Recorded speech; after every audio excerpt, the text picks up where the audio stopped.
E aí pessoal, meu nome é Lucas Furtado e hoje vou trazer um vídeo para vocês demonstrando a segunda lei de Ohm, uma lei física que mostra a relação entre resistência, comprimento de um condutor e a sua área de seção transversal.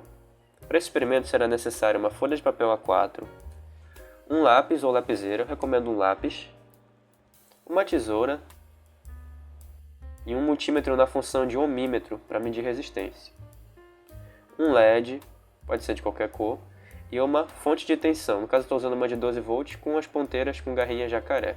Mas você poderia usar, por exemplo, uma bateria de 9 volts dessas de violão.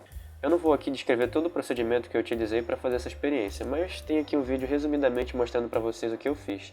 Basicamente o que eu fiz foi riscar o papel de várias formas diferentes. E o objetivo disso foi depositar carbono que está lá no grafite que fica no nosso lápis ou na lapiseira. Esse grafite ele tem propriedades muito especiais, como por exemplo conduzir eletricidade, e esse é todo o segredo do experimento. Fiz isso até obter essa folha que vocês estão vendo aí. Depois eu cortei ela na metade, em tiras, né? Fui fazendo isso até ter umas 4 tiras. O primeiro experimento que eu fiz foi medida da resistência em função do comprimento do condutor. Nesse caso o condutor é essa folha de grafite, né, de papel com grafite, e o comprimento dele está sendo representado pela distância entre essas pontas de prova do multímetro.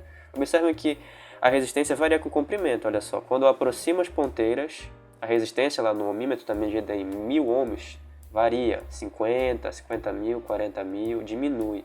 E quando o comprimento do condutor aumenta, a resistência aumenta, porque ela é proporcional ao comprimento. Então observe que quando a distância aumenta entre as ponteiras, o valor da resistência também cresce. Interessante, né?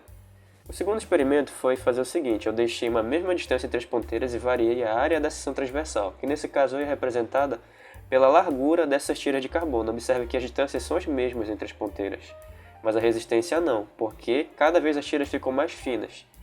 Isso significa que a área da seção transversal diminuiu e, portanto, a resistência aumenta muito, como vocês podem ver aí.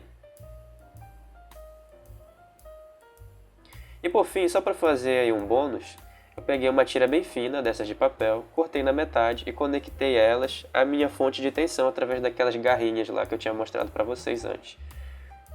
E agora eu fiz o seguinte: eu conectei aquele meu LED a também 2 garrinhas jacaré e liguei eles nessas tiras de papel com grafite.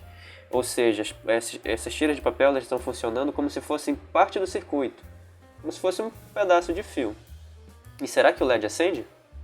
Vejam só, ele acende mesmo. Só que vocês podem ver que o brilho é bem pequeno.